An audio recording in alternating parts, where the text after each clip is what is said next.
Hello, everybody. This is the Fat Panda, and welcome back to another playoff matchup analysis for the WPF, the World Pokemon Federation. Today, I'm going to be analyzing the match that happened between the Tennessee Red Gyarados, piloted by the BigSchoen, and the Lafayette Larvitar, piloted by PardusV. Now, both of these coaches are very experienced, having been around for the entirety of the 10 seasons of the WPF, and they have many playoff appearances and championships to their names. So I expect great things from this match, and as always, some good battles. Now, let's just hop right on into the matchup. And I have to say, we have two very solid teams looking to duke it out here. We have a team which has some very strong defensive backbones and late game sweepers from the Tennessee Red Gyarados, and then an overall more balanced team leaning a little bit more towards the offensive side from the Lafayette Larvitar. Now, both teams look very good, but I do see some mons on each side that I expect to stand out in this match. Looking at Tennessee, I think the number one mon here that I would be worried about if I was the Lafayette Larvitar is probably Latios. Looking at Latios and its matchup against the team, I have to say there aren't many mons there that are going to give it a lot of problems. Sneasel can revenge. Hatterini can generally tank just about any hit unless it's coming up against something strange like a Shadow Ball. Now, of course, strange is certainly something that is a very common occurrence in draft leagues because everyone has so much time to prep and knowledge beforehand.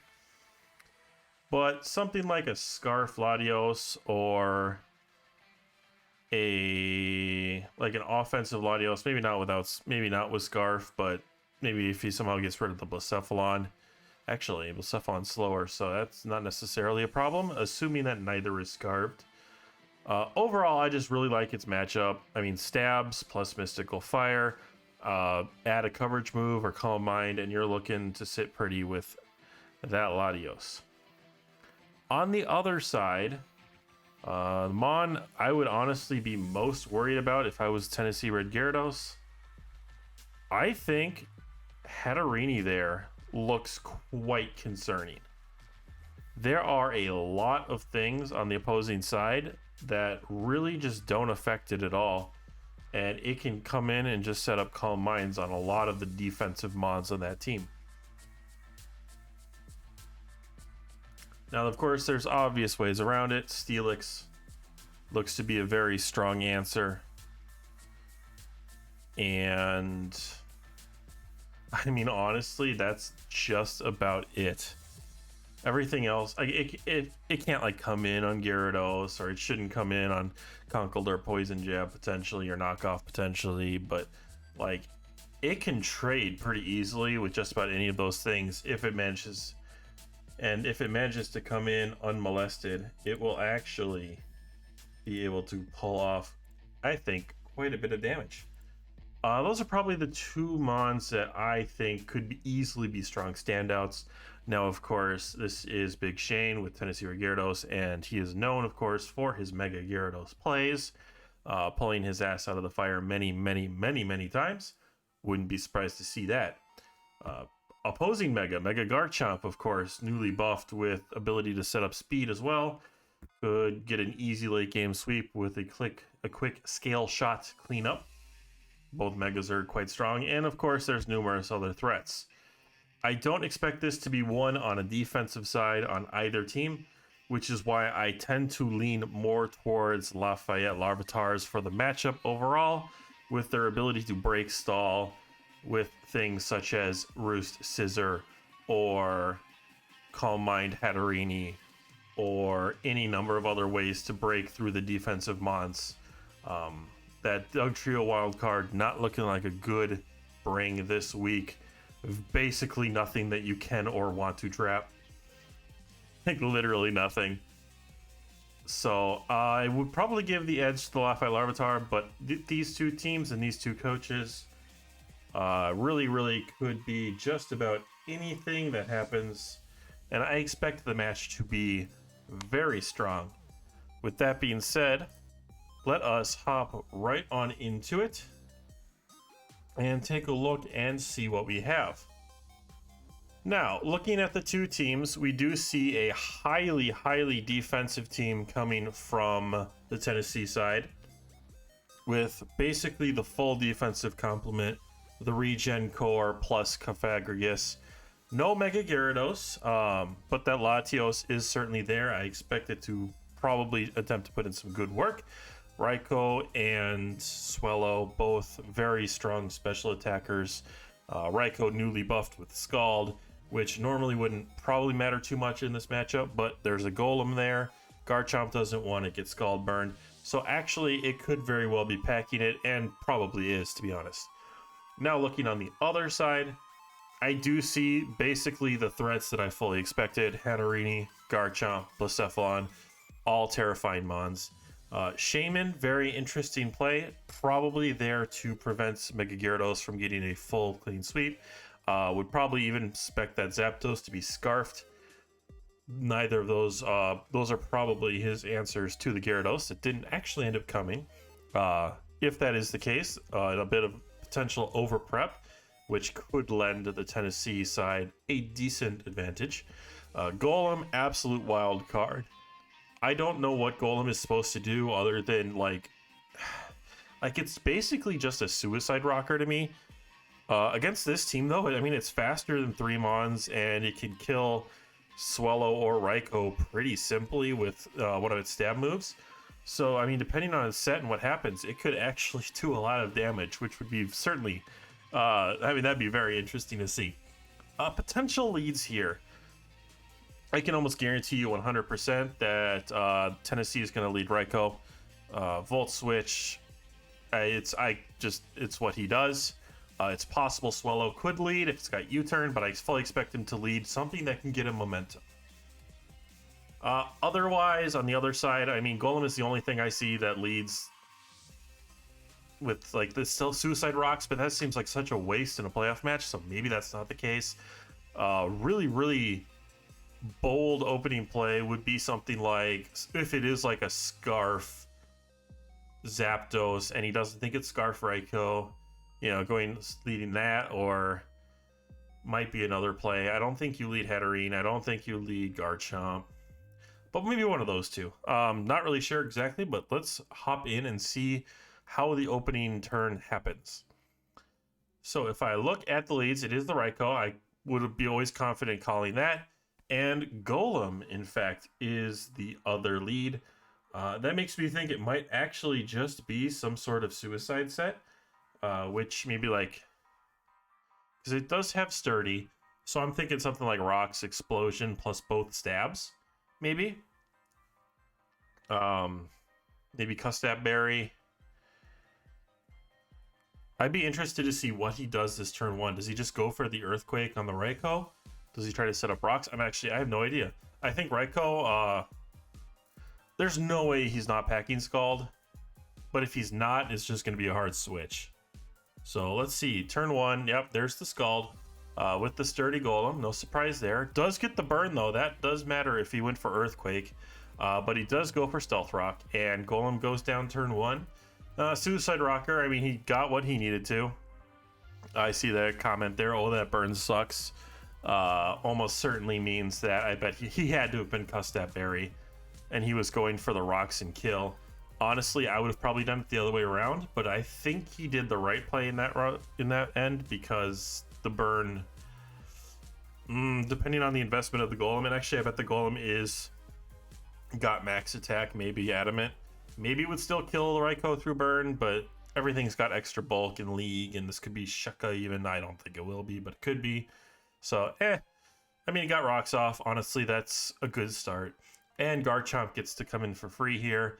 Raikou could be completely ballsy and go for a Scald and just try to cripple Garchomp right off the bat, but I doubt that's probably the case. I would expect him probably to go to one of his defensive mons here, whichever one he thinks has the best matchup against Garchomp. I'm not sure which one that is, to be honest. Maybe Cofagrigus if it has Will-O-Wisp, but sub Garchomp could be a problem. I don't know. The Garchomp's going to be a big problem, I think, for this squad of 6. Latios can handle it, but it has to come in safely. Swellow can handle it if it gets chipped. If it's Swords Dance, and it is a Mega Garchomp, so it very well could be. If it's Swords Dance, none of the defensive mons are a good idea. Honestly, going just straight up for a Scald on the Garchomp, not a bad idea here. Garchomp itself, I don't know what kind of set it is. If it is like Swords Dance, it's going to set up here 100%. If it's not, if it just goes for an attack, I mean, Earthquake is probably the safest play. Although I could see Dragon Claw or Outrage, since there are no immunities. Actually, there's no resistances to Dragon here on this team, which could certainly be a problem. Actually, I would, if he doesn't have setup, Dragon move here is absolutely the play. So yeah, Raikou just hard swaps to Alomomola, which I guess is what he thinks his answer is going to be, and Swords Dance does come out. Alomomola is definitely going to tank 1 Earthquake, Dragon Claw, or Outrage. I don't think it's going to tank 2. And unless he's packing Ice Beam, I mean, something's dying. Unless he... No, because there's 0% chance that Pardus is going to go for an Earthquake. There's no reason to. He's going to go for a Dragon move if he has it. God, he could even go for another Swords Dance, but I think that'd be a little ballsy. If it's Scale Shot, though, this match could be over already. But then, I mean, Alomomola could be Ice Beam. Scald, if it's Scald, he should have just Scalded this Raikou. Yeah, I'm honestly not sure what's gonna happen here. I think the Garchomp is just gonna Mega and like go for whatever his strongest attack is. Alomomola, I pray to God for his sake, Ice Beams. But yeah. So Garchomp, yep, Mega, no surprise there.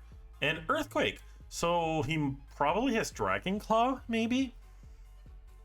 I feel, because if he was Outrage, I think he should have clicked that instead, just for the extra damage.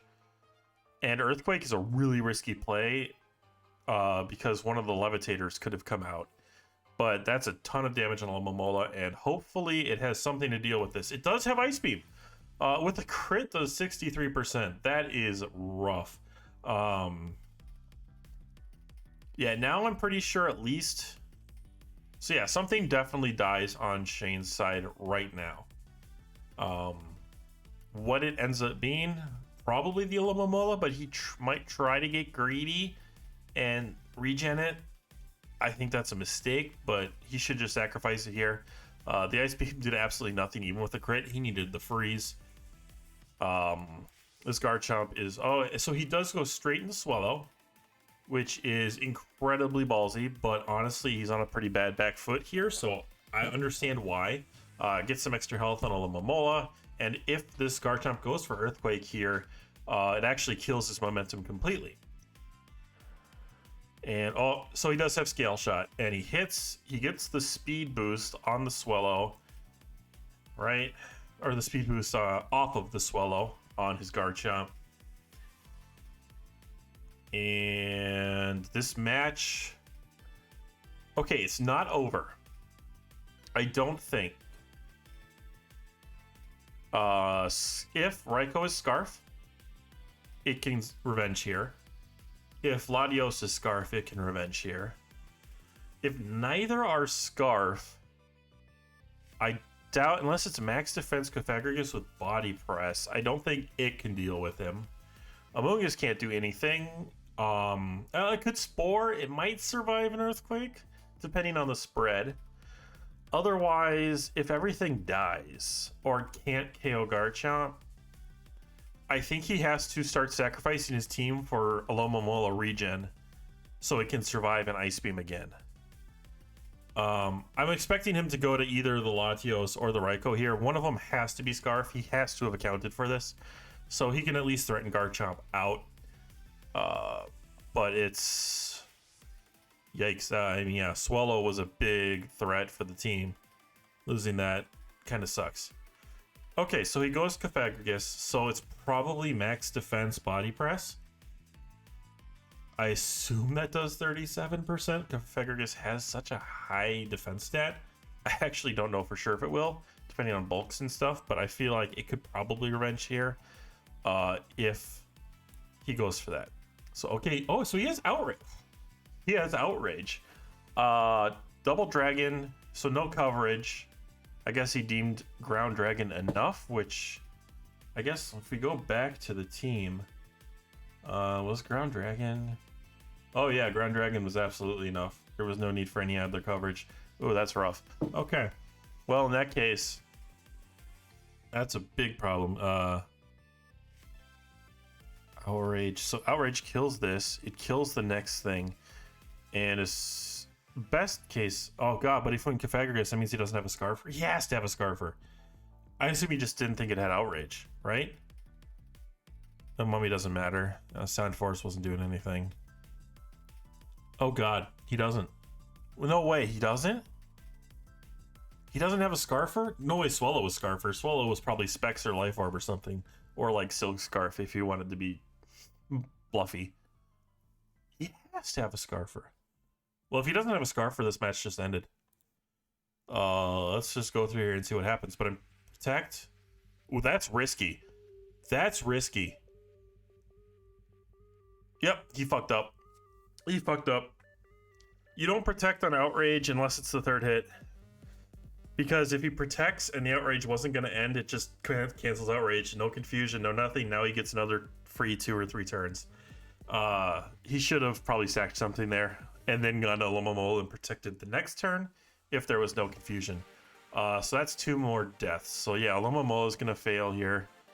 Rocky Helmet. Oh, that body press from Cofagrigus would have been real good here. Oh, see, he doesn't know. Okay, yeah. It makes sense that Protect should just end it, and then when it ends, you get confused, but it doesn't actually work that way.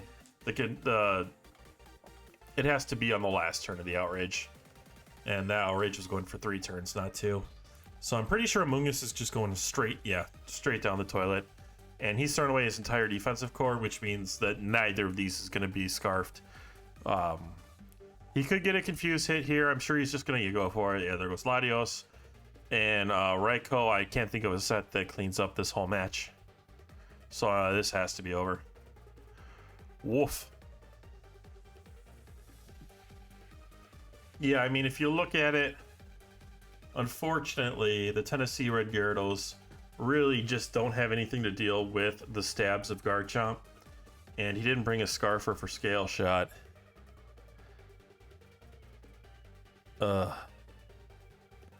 Oh wait, in the chat there, he's saying he was Scarf. What was Scarf? So Raikou was scarfed, but it was scarfed and slower than Mega Garchomp. So what was it scarfed for?